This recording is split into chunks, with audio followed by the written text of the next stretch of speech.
This program has been made possible by Weatherby Asset Management. The views and opinions expressed are those of the guest. Welcome back to Wealth Psychology. I'm Emilie Bouchard, your host, and we are here with Holly Stiel, who is a concierge expert and helps service professionals really be the best they can be, and is now supporting people in interfacing really well with their service professionals.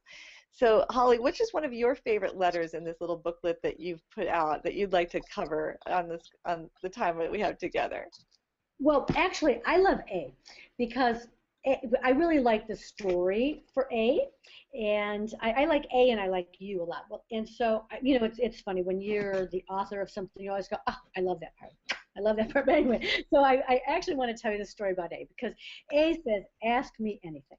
And I think that people don't know that they can really ask a concierge anything, right? I'm not talking about things that are illegal or immoral, but you can ask for all kinds of weird things. So I love this story.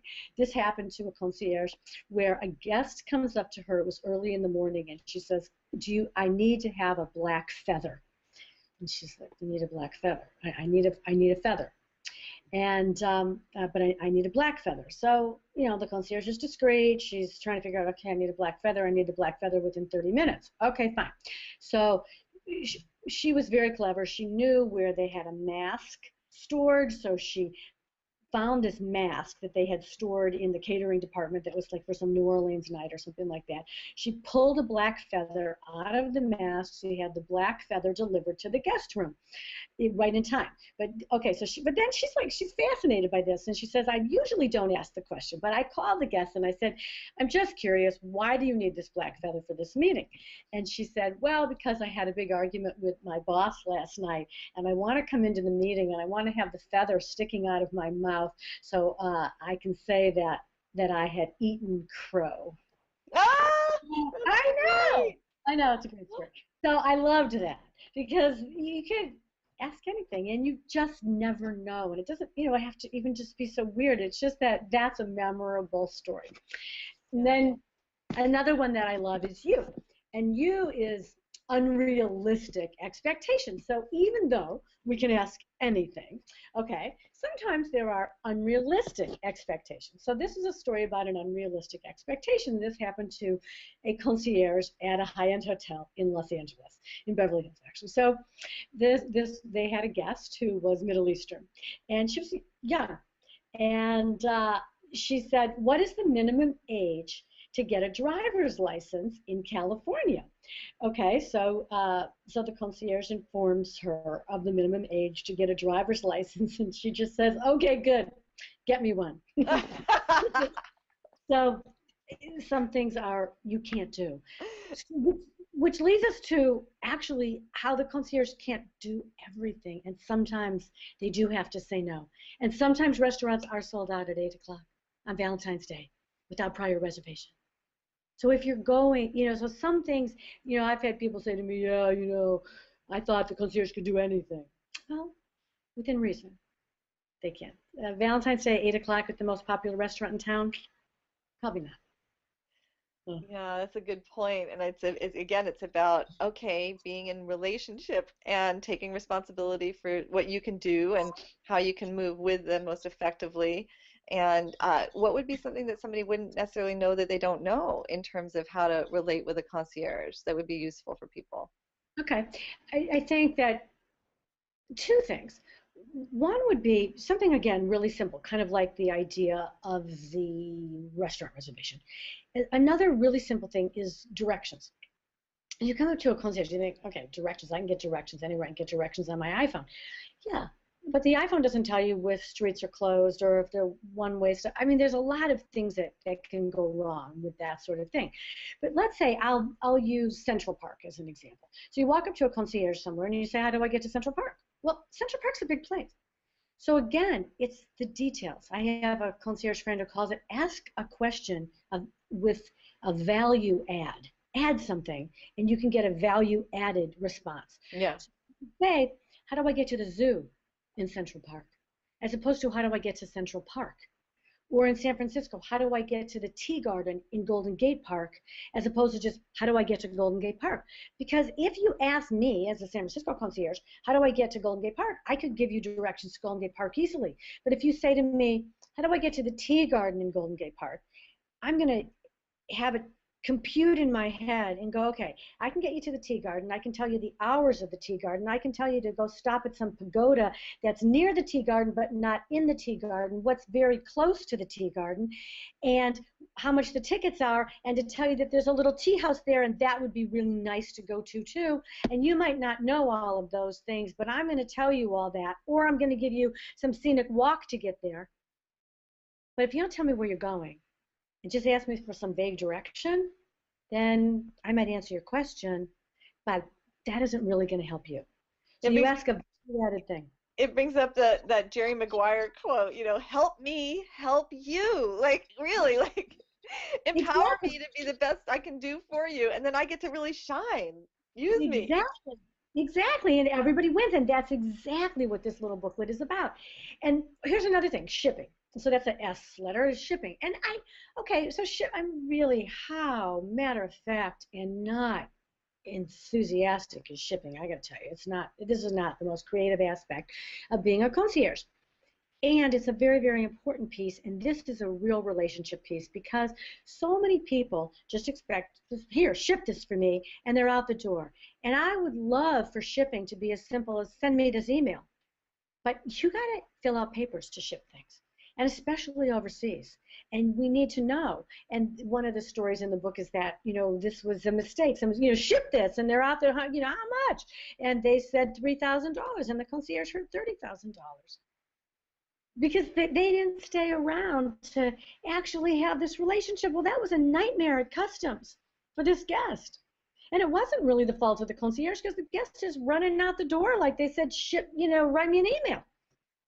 As opposed to, this is a relationship. I need the information. I'm sorry that you have to fill out forms. Boring, yucky. We don't like it either, but we got to do it. Yeah, and it's together. It's interesting because, in the work we do with families, there's a lot in terms of how to make requests really effectively. And that's like a drive-by request. And there's so much that's left unsaid in terms of what's really necessary and again, needed so that whoever is going to be performing that request and fulfilling that promise, that other side of the equation, really knows the details. And oftentimes people almost get like offended, or they'll why are you questioning me? Like, can't you just do it? And it's like, no, I want to know so I can best fulfill what you're asking for. Yeah. And I think the more people can understand that, the better. And those questions in the book, do the questions help people with knowing that? Oh, absolutely. Absolutely. The letters do. They also help people. I think that today too, like that the concierge is really there to help you. I mean, a lot of people think, well, because of Google and because of the internet, we don't need a concierge anymore. But I'm of the absolute opposite opinion. I think we need a concierge more today than we did when I was a concierge. Before, in the Stone Age, because. No, it's that what you really need a concierge for. We call it that the concierge is really, when I'm teaching concierges, I tell them that they're the style wizards of information management. And you really need them to manage all the information. There's just too much information, and the concierge needs to actually manage that for someone. Yeah, one of the things that comes up for me really quickly when I hear you say that is, with a lot of the travel I do, I love to walk and get to know the places where I am, and I'll often ask the concierge, where are the safest neighborhoods and ways to walk that will give me a really good sense of the city, and where I can feel really safe as a single woman walking, and that also I'm not going to get lost, or I'm not going to walk my shoes off. Like, I want to be able to take like maybe a 5-mile radius walk and have a really nice sense of the city as a result. And I think that's something you can't get out of a device. That's absolutely correct, and that's because that's the relationship. And it's like, I'm telling you what I need. Help me. Your city.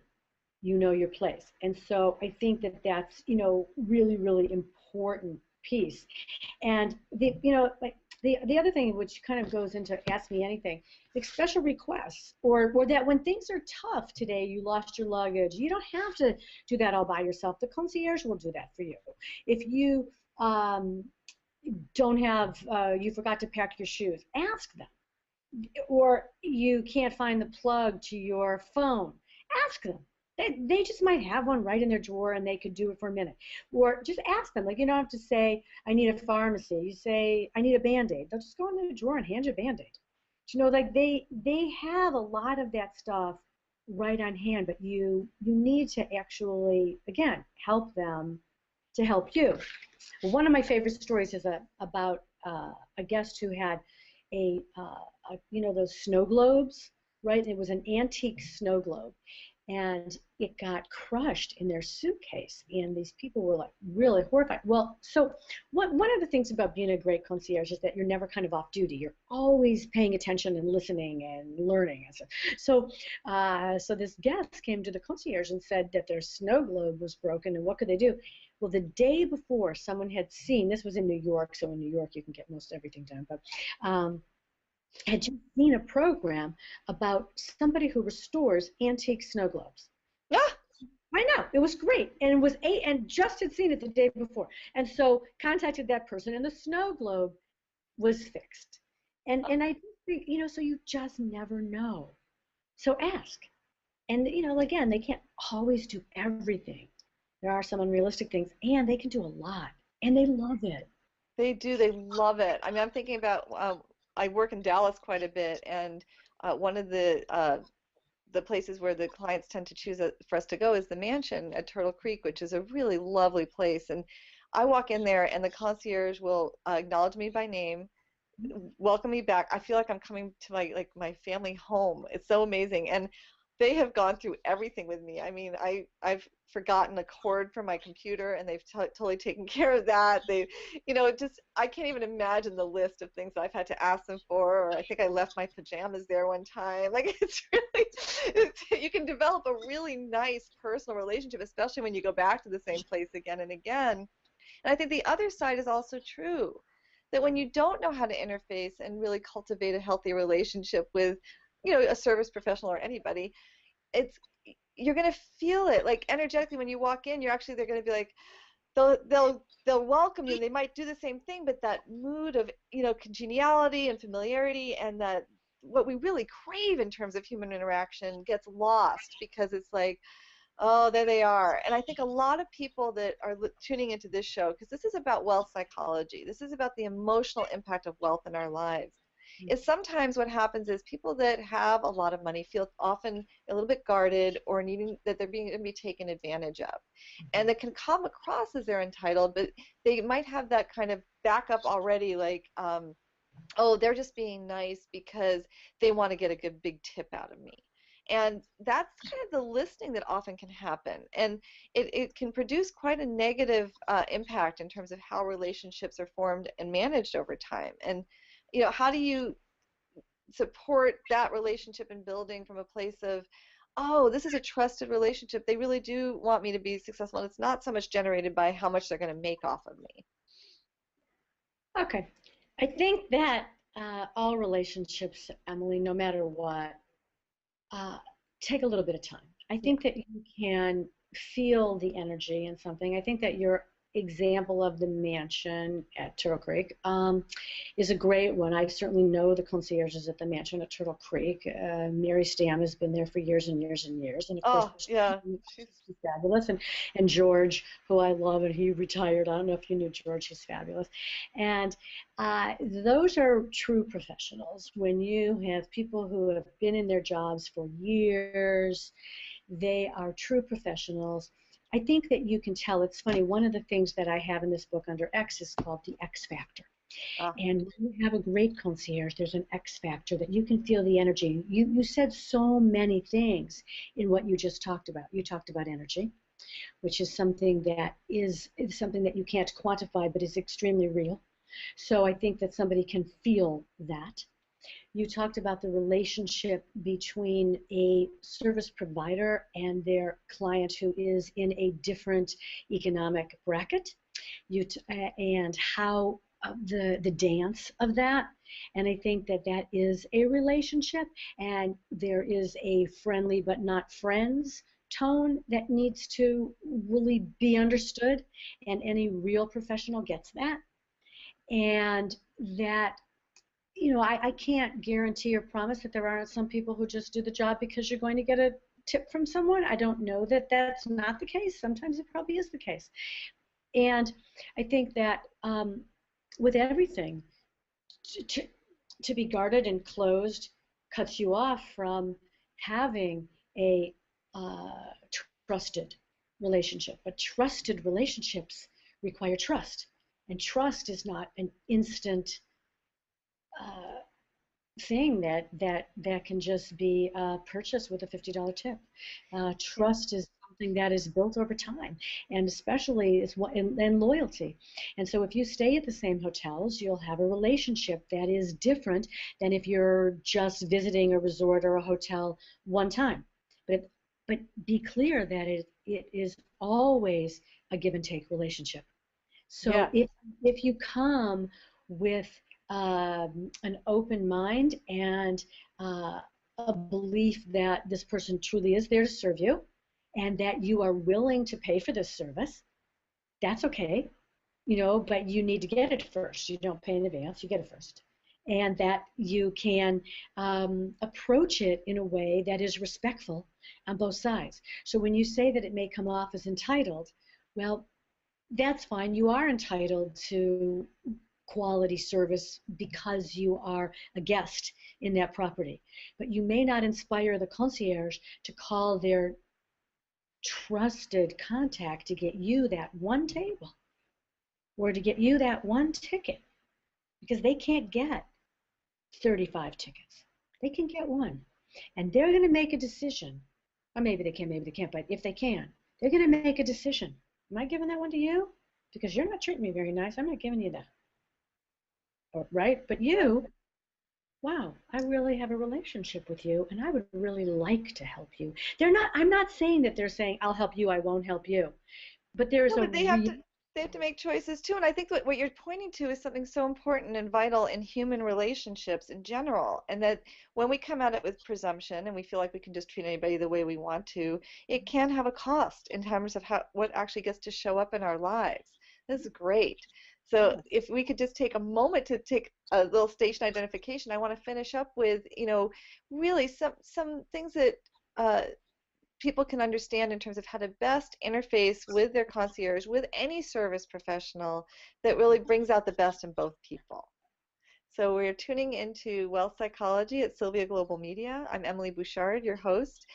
Jamie is hopefully going to be back soon, and we are delighted to have Holly Stiel, who's a world-class concierge trainer and professional. Thank you. Yeah. So welcome back to Wealth Psychology at Sylvia Global Media. We are here with Holly Stiel, author of How to Get the Best Out of Your Concierge from A to Z, and also a textbook for concierge and other service professionals on how to really take the art of service to a whole nother level, that X factor that we were talking about earlier. So could you say a little bit about how you cultivate that X factor, that sense of, wow, we are really simpatico in terms of we can work together very effectively? And what have you seen that's worked in terms of the training that you've done with professionals that seems to make the biggest difference? And then we'll talk a little bit about how people can interact with them. Okay, great. Thank you so much, because this is such a topic that's really close to my heart. And I think that what we all need to understand, and you alluded to it earlier when you said that all people really need is to feel good about who they are. You're talking, it was something like that. And what I think that we all want is to be seen. We want to be seen. We want to be understood. We want to be respected. We want to know that we're okay and that we're doing a good job. I mean, so I actually heard Oprah talking about something the other day. I'm a little bit off this topic for a second, but I'm going to get back to it because it's really interesting. Oprah was talking about that people want this so much that it doesn't matter who we are. That after she interviewed Beyonce, and so there's Beyonce and all her Beyonce fabulousness, and she turns to Oprah at a station break and she says, "Did I do okay? Was I okay?" And I think that what we all want to know is that we're seen, that we're heard, that we're understood, that we're okay. Whether you have, $50 million in the bank or you're a service provider at the deli, that everybody wants that. And when we can come to a situation from both sides of that I'm going to come to you respecting you as as a professional person who is doing their job, and I'm going to see you that way so that I'm not talking to you while I'm on my cell phone and, have my nose up in the air and clicking my fingers at you and saying, just do this for me, right? But I'm going to look at you and I'm going to see a person there who comes to work every day, who's a professional person, who would like to do a good job. Because I got to tell you, Emily, nobody comes to work in the morning and goes, whoa, I really want to piss somebody off today. They don't do that. They come to work, they would like to do a good job. And when we have people who help us to do that by saying, okay, I mean, this is not, welcome, hello, I see you. But it's like, I am respecting you. So I'm going to come up to you, I'm going to put my cell phone down. I'm going to ask you a question that has some value-added information. I'm going to not make you have to work so hard to find out what I want. I'm going to tell you what I would like to have. I'm going to be clear, ask for what you want, get what you want. Okay? By respecting someone else. And even when there's urgency, even when there's a pressure on it and you're feeling it, it's kind of that pay it forward thing. If you treat somebody with, yeah, this is serious, this needs to happen, and I know we can work together to do this, you're going to probably have much more likelihood of results that you want, and in a way that's really satisfying, not just in terms of, okay, that was done, but, oh, how that was handled really made a difference for me. Absolutely. And it's all we have is this moment and this moment and this moment and this moment, and together all of those moments create your experience. And so your moments that you have, and they're only moments, that we're talking about the concierge today, but with any service provider, there's just moments that, a few moments, but those moments are a relationship. And if you continue to go back to that place, you have many moments strung together that then create a trusted relationship. But in those beginning moments, it's like, hi, smile, hi, I'm Holly. Emily, I can see your name tag, Emily. I'm looking to do blah, blah, blah. Can you help me with that? Yeah. Not, what's there to do around here? What do I do tonight? I need a good restaurant. Get that for me. Mail this. It's like, hello. If we want to have a transaction, then the internet can replace a concierge. If we want to have a transaction, robots can do service jobs. If we want to have a relationship, we need to have human beings. And we need to have one human being with another human being that are connected and respectful of each other. And then amazing memories can occur. Oh, that's so well said. And I just keep thinking about how that applies to the families that we work with and their family businesses and how we treat each other in our relationships and how oftentimes money gets in the way. And there's a sense of this power differential that can happen in our families. And because I said so is so often the default. And it takes nothing. It takes no added energy to add in a point of gratitude. And I love the name of your company. I mean, and I love your voicemail too. Like your what is it, 4 favorite words?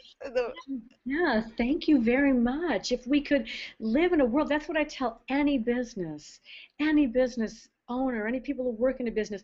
It doesn't matter what business are you in. My business cards say, what business are you in? And you open them up and it says, if you're not in the thank you business, you're probably not in business.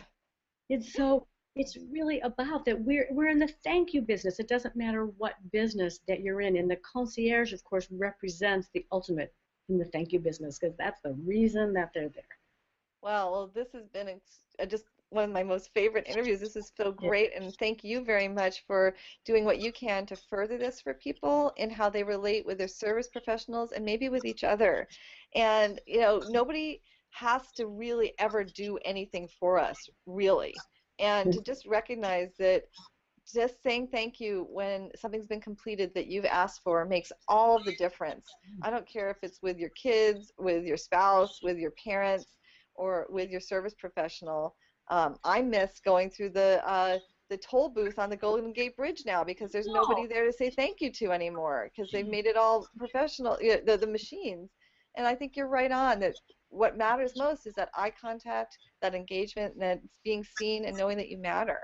So thank you, Holly Stiel. Could you show us your book one more time? Sure It's a little can. booklet. Thank you so much. And just go to thankyouverymuchinc.com and you can have one for your next trip. Thanks so much. Yay! Thanks so much for being here, and welcome, and come back next time for another edition of Well Psychology at Sylvia Global Media. I'm Emilie Bouchard, your host today, and look forward to sharing more about how to lead a truly rich life.